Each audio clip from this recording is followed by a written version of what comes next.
Welcome to FX Street. Today we're going to look over Cosmos Atom and look at what level it needs to get to really, eliminate any near-term bearish pressure and really to start a convincing new uptrend. But before we dive into that, really would encourage you to head on over to YouTube, follow us on our channel by hitting that subscribe button. And you can follow us also on Twitter at FXS Crypto and myself at Just Analysis One. You look at Cosmos and you'll see that there's this prior videos and prior written analysis that we've done. A few references to this candle, to this pattern on the weekly chart. It's an ascending triangle, which is really second only in its performance as a bullish pattern, second only to the falling wedge, and the ascending triangle is a very bullish candle. Whether it appears at the top of a market or at the bottom, when it shows up, it is a very, very strong indicator that market is going to continue or begin an uptrend. And something that should be very positive for people who are long on Cosmos is that, and especially here, this is just another example of a Kumo twist identifying a swing low or a swing high. In this case, it was a swing low. You look back at this is the weekly chart, week of February 25th. That's where that low was found. It's really, I could redraw this and make it fit, but kind of want to keep it where I had it. It's a little bit more honest, but you see it broke down below the angle that I originally drew, and then it's still below that angle. Without going into a ton of detail here and without needing to, conservatively, the thing that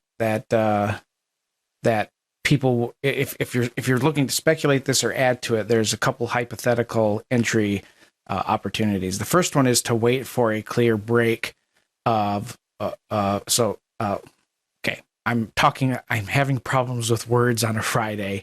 Thursday. See, it's Thursday. I think it's Friday, but I'm acting like it's a Monday. Anyways, there's three hypothetical entries here. The most conservative one is to wait for a break above the resistance level up here at 42.5 roughly.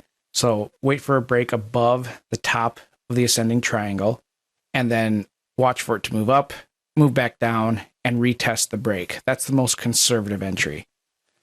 The more slightly aggressive conservative entry is to take the initial break at 42.50. So waiting for the initial breakout. And the most aggressive entry is to wait for the close above the Tenkan Sen and the Kijun Sen, and specifically let me just bring that down here. Waiting for it to come back up to around 33.25 and closing at or above that level.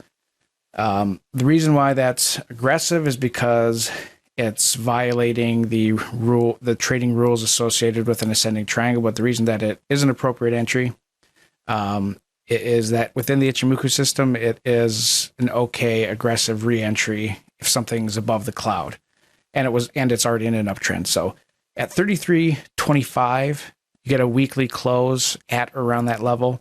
That is the early aggressive entry, and it's really not that aggressive if you think about it, because it puts you back into the pattern. It puts the atom above the 382 Fib retracement at 31, and it puts it above the Tenkan Sen and the Kijun Sen, and ultimately for it to initiate a new ideal bullish Ichimoku breakout, it really needs to get to that 43.25. And so there's a lot of upside potential here. And, even though conservative entries are ideal, there's a lot of opportunity cost involved with that. It's just my opinion. As far as downside risks, likely limited to the $25 level. That's where Senko Span B is at, and that's where the 618 Fib retracement is at. It's also a strong psychological level.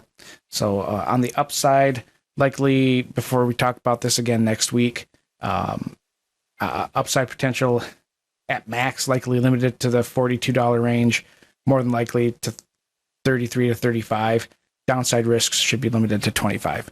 Thank you for watching. And again, please don't forget to follow us on YouTube and on Twitter. And don't forget to like, comment, and subscribe.